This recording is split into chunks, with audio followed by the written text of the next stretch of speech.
open. Rob, thank you so much for joining us today. My pleasure to be with you guys. All right. Now, I'd like to pass it off to Eric after we just get a brief recap on this week's action in the precious metal markets. Rob, you've talked a lot about the manipulation with respect to gold and silver. What did you see this week?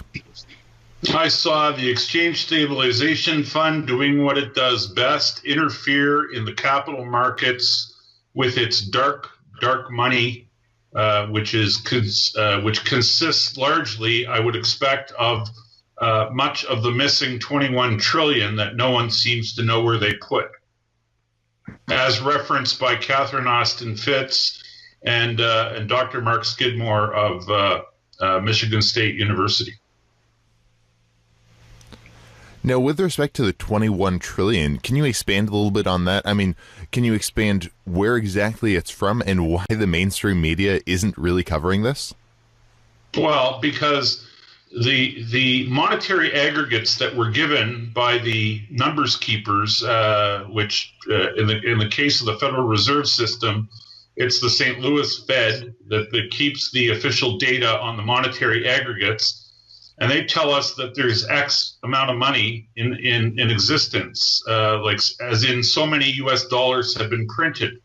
The reality is the amount of money that's in existence that's been created without people's knowledge is many, many, many times X. And we've seen the entrails of the creation of this money through the brilliant work of Dr. Mark Skidmore and his research staff at Michigan State University, who have gone into the government numbers, and they have found that in the Department of Defense alone, there's close to 20 trillion in that one government department that's been created because we know they had it, but they don't know where they put it or what they've done with it. So money's been created that's off book, and I refer to this off book money as dark dollars. And these dark dollars are what the globalist entity uses to influence and to create, let's just say, guaranteed outcomes in areas that are either of strategic importance or where they want to have influence. And the things that they want to have influence over and the things they like to control are interest rates, currencies, the equity markets, and the price of precious metals. Because these are all things that ultimately, when you check the boxes on these up being things, it ends up being a report card on the viability or the sanctity of the US dollar as the world's reserve currency. So these are the things that they choose to influence, and they do so with a hammer that is so large but concealed all through these fraudulently created dark dollars, which end up getting siloed in places like the very dark entity that exists in the U.S. Treasury called the Exchange Stabilization Fund. And the Exchange Stabilization Fund, or ESF, is an entity that was created in 1934. It is its sole mission in the world is to protect the ongoing use of the dollar as the world's reserve currency, and it's subject to no oversight by Congress or Senate, and it's operated basically at the discretion of the Secretary of the Treasury in the United States in conjunction with the President. So the executive branch. And all of its activity is deemed to be top secret. They do not publish financials. And this is a very dark entity that's engaged in everything from arms trading, murder for hire, regime change, drug trading, because anything they do is deemed to be in the national interest, and as a result, it's top secret. Any politician that would dare speak of the Exchange Stabilization Fund would find themselves about as welcome as Edward Snowden. So that's the kind of level of secrecy that surrounds this entity. Rob, you've spent a lot of time talking about the exchange stabilization fund and how it interrelates with the exchange for physical product on the paper markets and how that relates to suppression of the precious metals price discovery mechanism on exchanges. Our audience would love to know your perspective on how the mechanics of all of that works, because it's a really arcane kind of deep subject. There's not a lot on it when it comes to people in the alternative media space talking about it. So can you walk our audience through how you see that tool set being used to suppress precious metals? Yeah, sure. The exchange for physical function is a process whereby COMEX can relieve themselves of the obligation to settle demands for physical. When futures contracts mature, the holder of the futures contract typically either closes the position out, either takes a profit or a loss, or they roll the future into the next contract month. So if you currently, for instance, say had a futures contract, I think it's March, maybe the cash contract.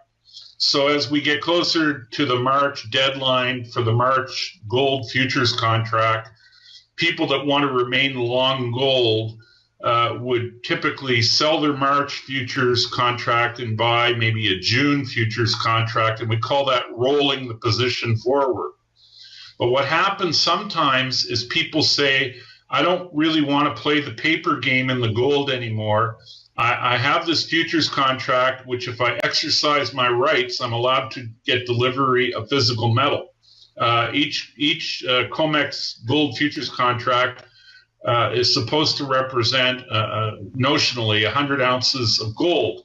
So by exercising your rights as a futures holder of a futures contract, you can say, I want to take delivery of a 100 ounce bar of gold, and by exercising your rights. But COMEX has a provision built in that if they don't want to, let's just say, meet that obligation that you have exercised, they can shunt the obligation to the London market in what's called an EFP, or an exchange for physical.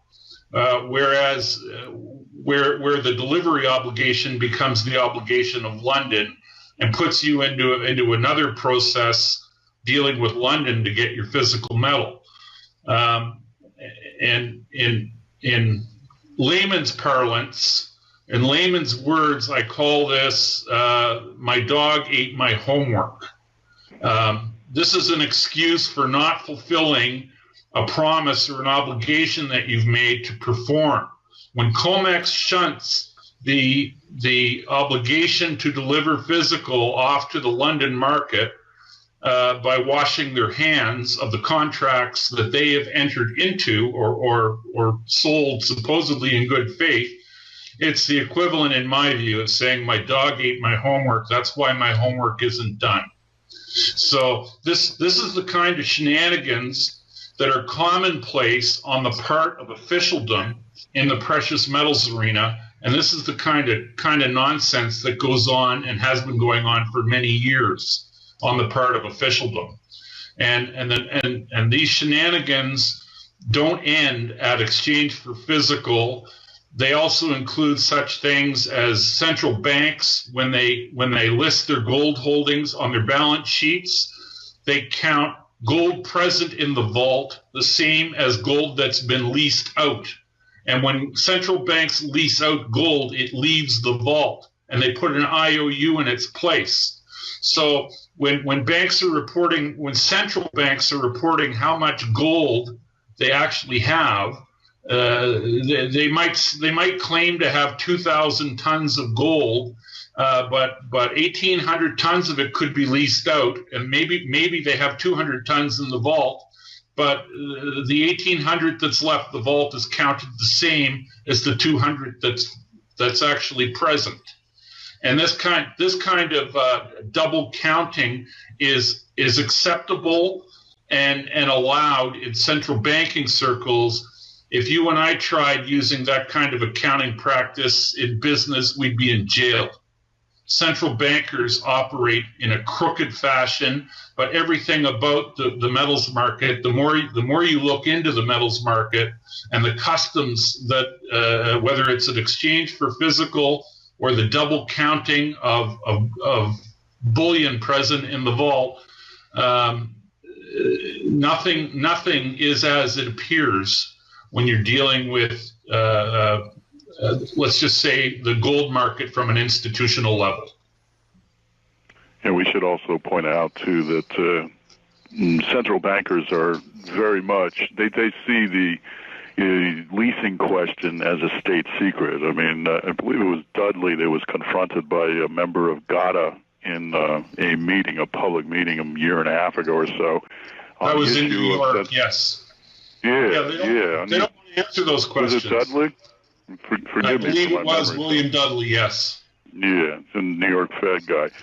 So, he was put on the spotlight in a public forum about the issue of leasing, and he, tucked tail and ran.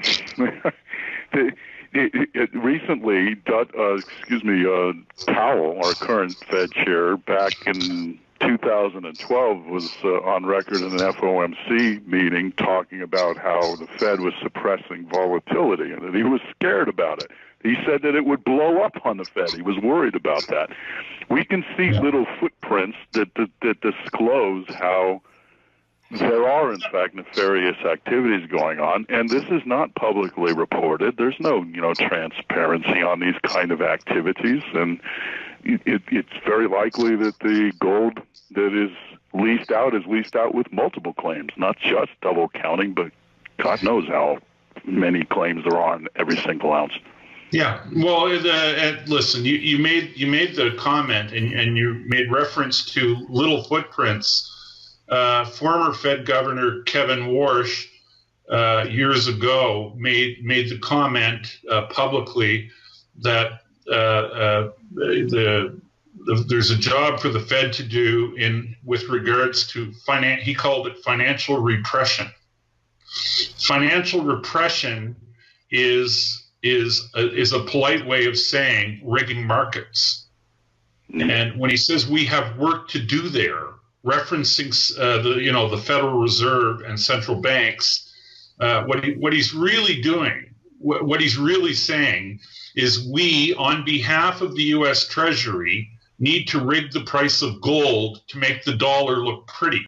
Because if you put enough lipstick on a pig, you make it look like something you'd like to take to a dance. And that's exactly what these clowns have been doing in our capital markets now for a very, very long time.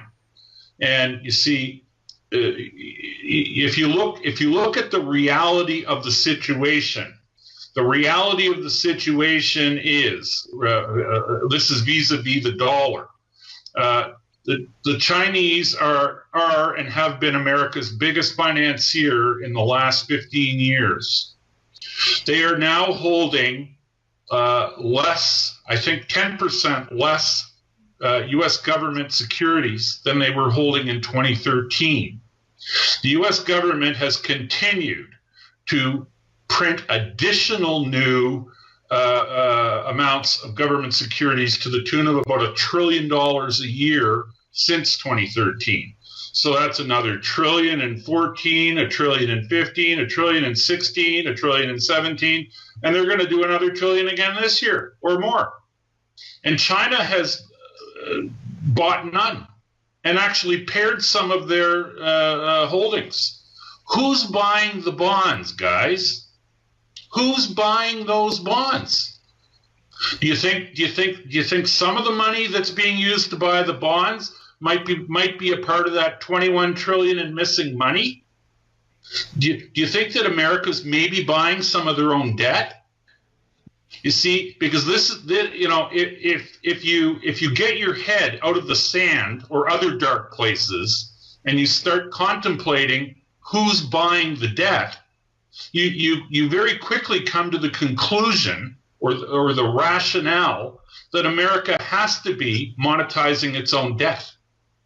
And you see, and the Federal Reserve, of course, says, oh, we're not engaged in any QE. And you know what? The Federal Reserve probably is technically correct, because it's the Treasury that's monetizing the debt with the dark dollars that have been created off book. So you see, this is the way they get around admissions of nefarious activity in markets.